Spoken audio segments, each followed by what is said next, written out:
Deu uma travada aí no início, não entendi o que foi. Perdemos aí alguns minutinhos, mas não tem problema, isso é o de menos, né?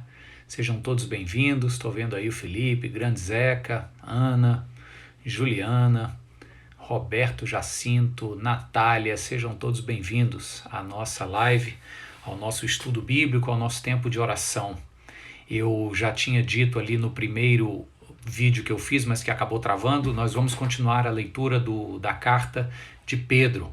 A segunda carta de Pedro, já estamos no capítulo 2, quero te convidar a abrir lá no verso 17. Segunda carta de Pedro, capítulo 2, verso 17. Todos bem-vindos e bem-vindas a esse tempo de estudo, esse tempo de reflexão. É um tempo oportuno porque a grande maioria de nós, se não todos, está em casa agora, nesse momento, e a gente é chamado para parar e ouvir e refletir na palavra de Deus. Então eu te convido, a segunda carta de Pedro, lá no final do Novo Testamento, capítulo 2, verso 17. Vou ler e diz assim: esses homens são fontes sem águas e névoas impelidas pela tempestade. Vou já explicar um pouco o que está havendo aqui para quem entrou agora. A escuridão das trevas lhes está reservada, pois eles, com palavras de vaidosa arrogância e provocando os desejos libertinos da carne, seduzem os que estão quase conseguindo fugir daqueles que vivem no erro. Prometendo-lhes liberdade, eles mesmos são escravos da corrupção, pois o homem é escravo daquilo que o domina. Guarda essa frase. Se tendo escapado das contaminações do mundo por meio do conhecimento de nosso Senhor e Salvador Jesus Cristo, encontram-se novamente nelas, enredados e por elas dominados, estão em pior estado do que no princípio. Teria sido melhor que não tivessem conhecido o caminho da justiça, do que, depois de o terem conhecido, voltarem as costas para o santo mandamento que lhes foi transmitido.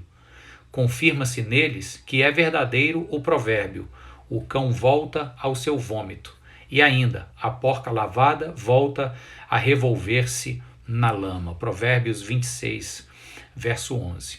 Vou ler também o capítulo 3, apenas os 2 primeiros versos, diz assim: Amados, esta é agora a segunda carta que lhes escrevo. Em ambas quero despertar com essas lembranças a sua mente sincera, para que vocês se recordem das palavras proferidas no passado pelos santos profetas e do mandamento de nosso Senhor e Salvador, que os apóstolos de vocês lhes ensinaram.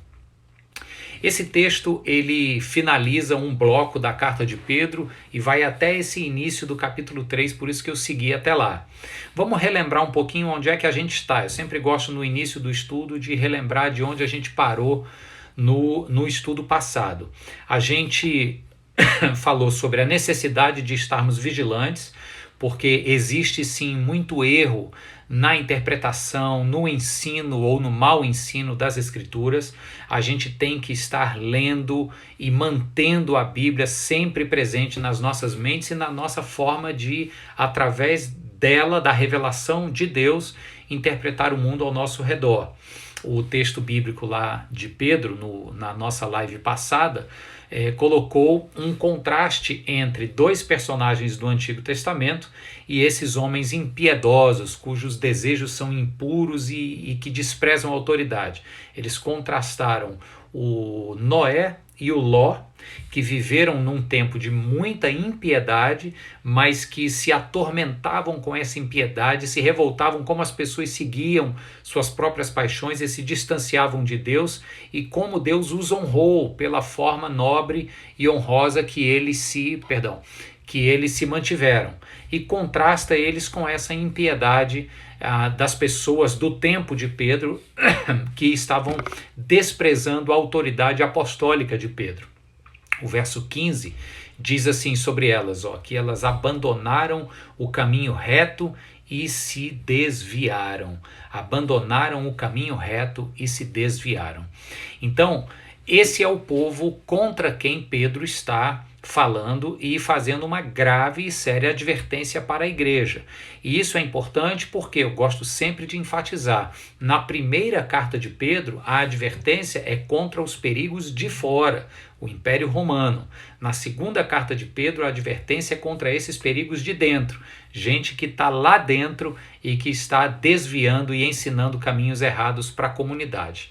Pois bem, lendo esse texto aqui agora, eu estou travado aqui com tanto mensagem, esqueci de desativar as notificações aqui, mas vamos lá. Lendo esse texto aqui agora, que nós acabamos de ler, eu queria chamar a sua atenção para esses primeiros versos, os versos 17 e 18. Diz que essas pessoas que desviam os outros crentes do caminho, eles são como fontes sem águas. É uma imagem muito importante aqui, ó. Uma fonte, ela só tem razão de existir se ela fizer jorrar água. A partir de uma fonte as pessoas se abastecem, a partir de uma fonte as pessoas se refrescam. Essas fontes sem águas, ele continua dizendo, essas pessoas emitem palavras de vaidosa arrogância, as quais seduzem outros que estão tentando beber da fonte verdadeira. Quando eu li essa expressão fonte sem águas, eu me lembrei de uma outra imagem que Jesus mesmo coloca quando está a caminho de Jerusalém, já na sua última semana de vida, naquela ocasião que a gente viveu semana passada, né, nas suas idas a Jerusalém por ocasião da Páscoa, em que ele olha para a figueira sem frutos. Está lá em Marcos 11, verso 13. Ele olha para aquela figueira que estava rica de folhagem. Quando a figueira estava rica de folhagem, era uma indicação de que ela estaria frutificando, e ele chega lá, vê a folhagem, mas não vê o fruto. Ou seja, ela tem aparência, mas não tem aquela essência que serve ao próximo, ela não dá frutos. Então é como essa imagem aqui de fonte sem água. A gente olha e diz, olha, é uma fonte, mas quando vai lá não tem nada para me nutrir, tampouco para me refrescar. E Jesus faz uma severa acusação contra os religiosos da época, que eram como essa figueira cheia de folhagem, cheia de pompa, mas sem o fruto. Eram talvez essas fontes sem água.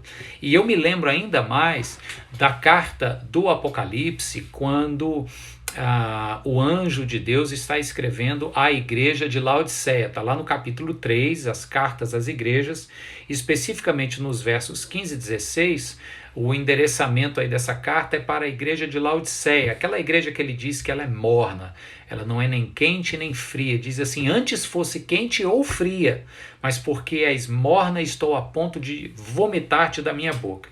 É mais ou menos a mesma ideia aqui, porque veja só, o que está sendo dito ali, você precisa conhecer um pouco a geografia, tá?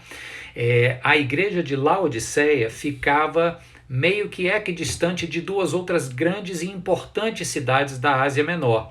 A cidade de Colosso, para quem Paulo escreve a carta aos Colossenses, e uma outra cidade menos conhecida, porém muito visitada na época, chamada Hierápolis. Hierápolis era conhecida como um lugar de fontes de águas frescas. Os viajantes passavam ali e aquelas águas frias lhes davam refrigério, porque muitos viajavam debaixo de sol escaldante. Então as águas de Hierápolis eram conhecidas como águas que refrescavam, suas águas frias. Porém, ao norte, a cidade de Colossos era conhecida, pelo contrário, por suas águas termais. E as águas termais, portanto mornas, traziam cura para para muito reumatismo, para enfim, outro tipo de processo inflamatório. As pessoas buscavam as fontes termais de Colossos para se curarem de suas doenças. Então olha o que o texto bíblico está dizendo lá no Apocalipse para a igreja de Laodiceia. Laodiceia, você nem é que nem a cidade de Colosso, cuja fonte de água traz cura, também não é como Hierápolis, cujas fontes de água trazem refrigério. E porque não és morna, que traz cura, tampouco fria, que traz o refrigério, perdão, porque não és quente, né?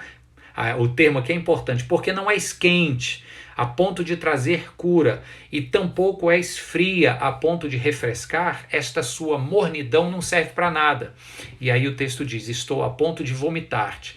Então, esse ensino ele é poderoso, porque esse verso 17 e 18 diz que essas pessoas dentro das igrejas da Ásia Menor, para quem Pedro está escrevendo, eram fontes sem água, não serviam nem para refrescar, não servia nem para curar, não servia para nada.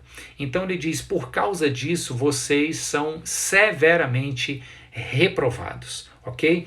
E isso está dentro da igreja, isso não é gente de fora não, tá? Aí o verso 19, faço questão de reler ele para você. Essas pessoas, prometendo-lhes liberdade, elas mesmas são escravas da corrupção, pois o homem é escravo daquilo que domina. Como é que eu posso querer prometer uma liberdade se eu mesmo sou escravo?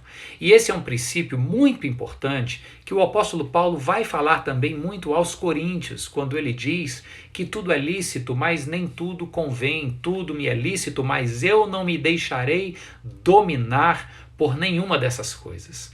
É o famoso tema da liberdade cristã. E ao mesmo tempo que Pedro está fazendo uma séria acusação contra esta postura libertina, que diz o seguinte, olha, nós podemos ser livres para fazermos o que quiser. Deixa eu te lembrar do contexto histórico que a gente está insistentemente ensinando aqui.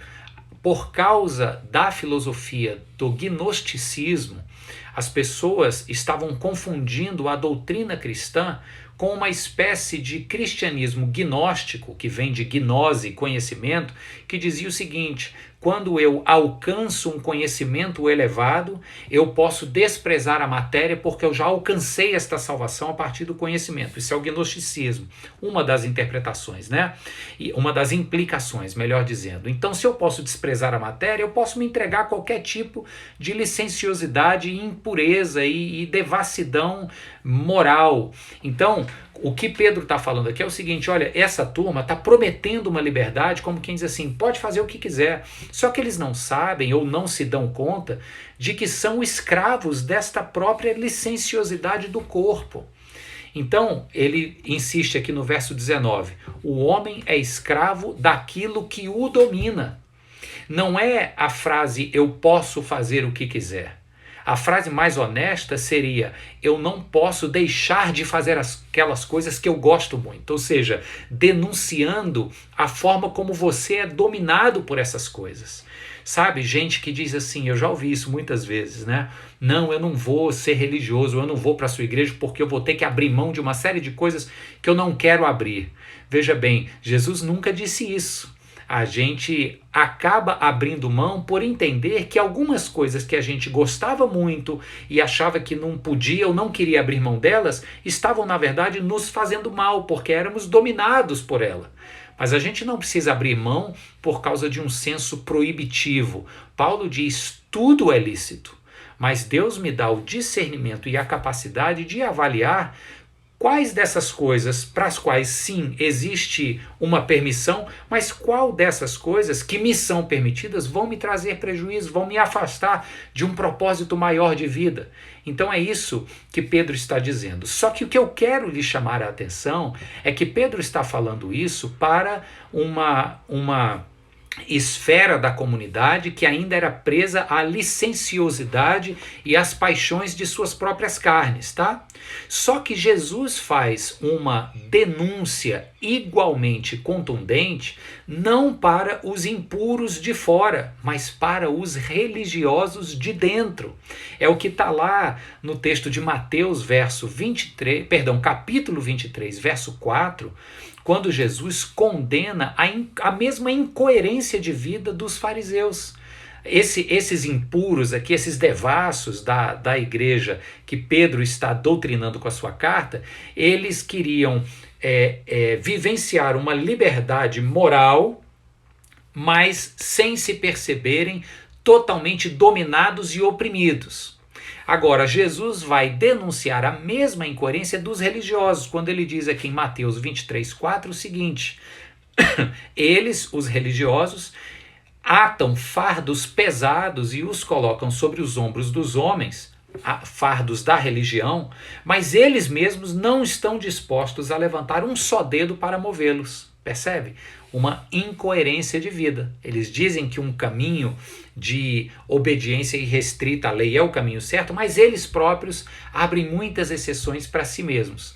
Então, o ponto que eu queria chamar a atenção aqui é que esta incoerência de, por um lado, querer se dizer livre sem se perceber escravo, por outro lado, querer pregar uma religiosidade quando eu mesmo não estou disposto a vivê-la na sua íntegra, isso tudo é uma incoerência destrutiva da nossa vida.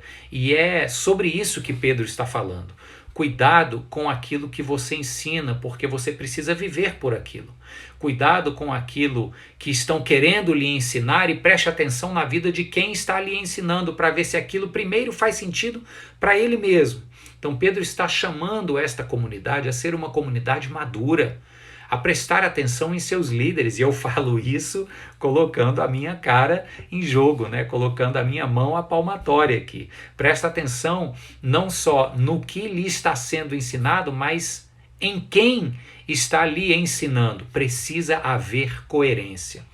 E ele continua então no verso 20 dizendo o seguinte, que essas pessoas que estavam trazendo esses ensinos errados para a comunidade, não de maneira formal, eu acredito, eles não eram líderes na comunidade, mas de maneira informal, querendo influenciar negativamente a comunidade, o texto diz no verso 20 que eles estão num pior estado do que o inicial. É a história lá do morno.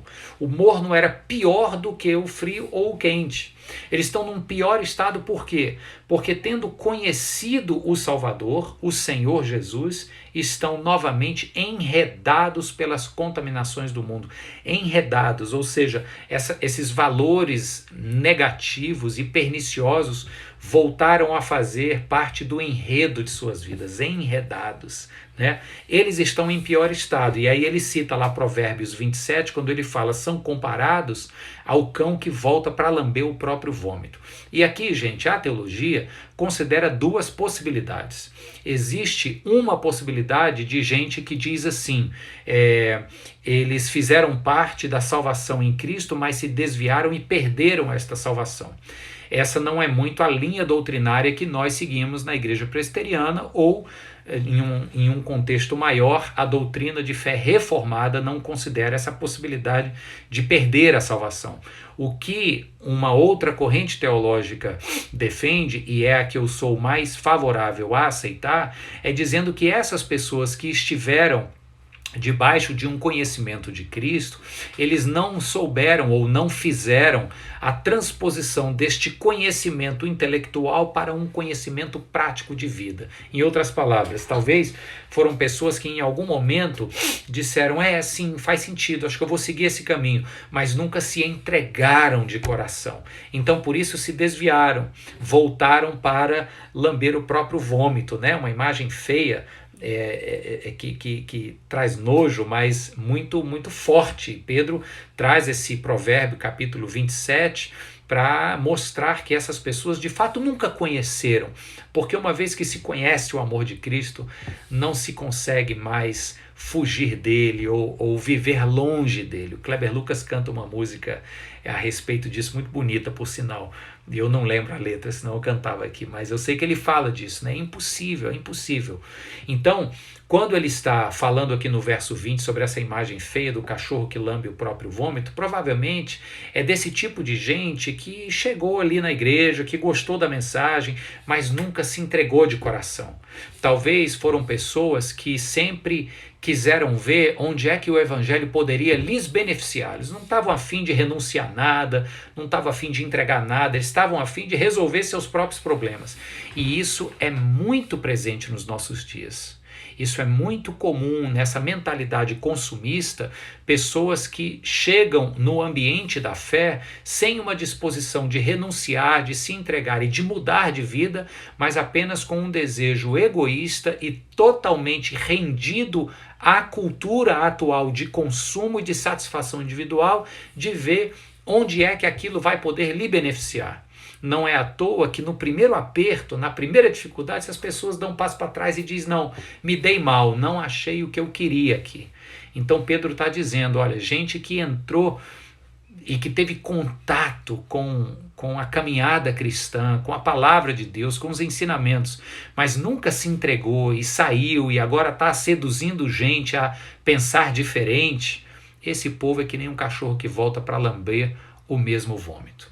E aí ele termina então, e essa é a palavra final que eu quero deixar para vocês, no capítulo 3, versos 1 e 2, eu vou reler, diz assim: Amados, esta é agora a segunda carta que lhes escrevo. Em ambas quero, preste atenção, despertar com essas lembranças a sua mente, uma mente sincera, para que vocês se recordem das palavras proferidas. Olha o que Pedro está dizendo. Eu estou escrevendo essa carta para aguçar a memória, a lembrança de vocês aqui na mente. Duas coisas. Aí ele diz, primeiro, o que falaram os santos profetas no passado, e segundo, o mandamento de nosso Senhor e Salvador que os apóstolos lhes ensinam hoje. Se a gente traduzir isso para termos nossos, o que são os ensinamentos dos santos profetas do passado? O Antigo Testamento. E o que são os ensinamentos dos mandamentos de nosso Senhor e Salvador que os apóstolos nos ensinam hoje? O Novo Testamento. Então deixa eu resumir isso aqui para você. Pedro está dizendo assim, ó, amados, é a segunda carta que lhes escrevo e em ambas as cartas quero despertar a lembrança de vocês, a sua mente sincera, para que vocês se recordem e tenham nesta mente a Bíblia como um todo, Antigo e Novo Testamento. O Antigo Testamento faz todo sentido quando você o lê à luz do Novo Testamento. E o Novo Testamento é mais compreendido quando você o coloca como explicação do Antigo Testamento. Então não pode separar os dois.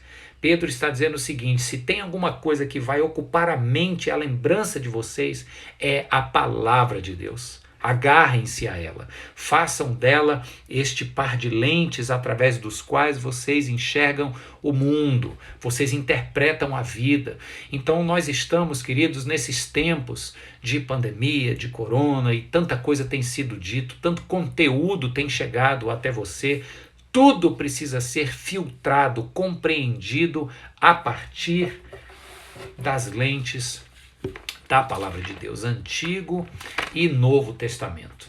Que o Senhor assim nos faça então experimentar esta verdadeira liberdade, porque o povo lá na época não queria usar a palavra de Deus como primeira regra de fé e prática, e eles ficavam com palavras vaidosas e arrogantes seduzindo as pessoas, prometendo uma liberdade sem perceberem que eles próprios eram cativos e oprimidos pelos seus próprios desejos. Eles não eram livres para dizer não. Eles achavam que liberdade era só o fato de poder dizer sim para tudo, e você já sabe que não é.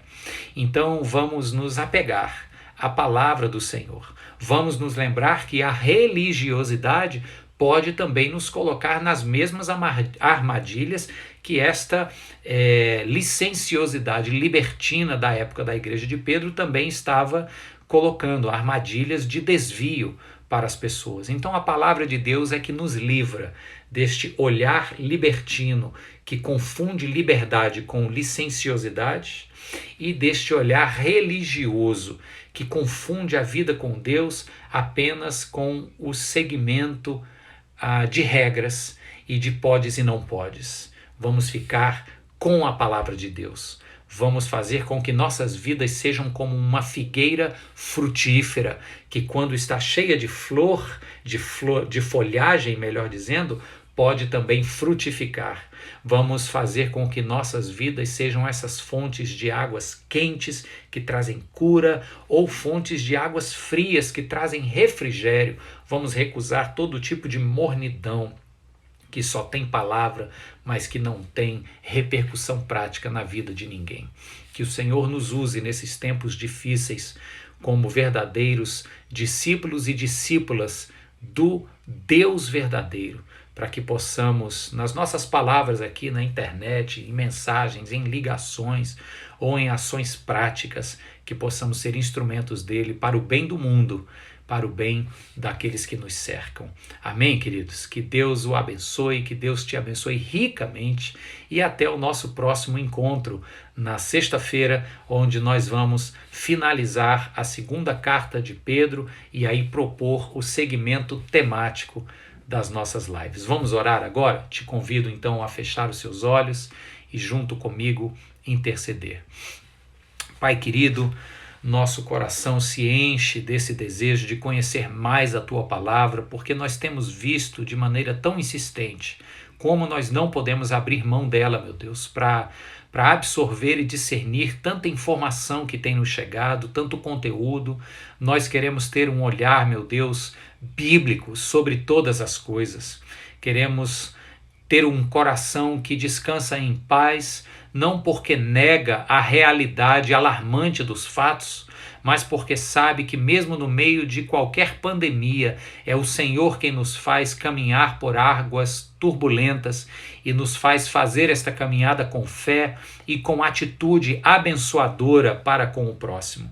Por isso, Deus, que esta paz nos alcance, que a verdade da Tua palavra nos faça caminhar nesta paz e que o Senhor possa nos usar como fonte de bênção na vida de tantos outros. Oramos assim em nome de Jesus, Deus. Amém e amém. Um abraço, querido, que Deus te abençoe e te dê um dia de paz. Amém.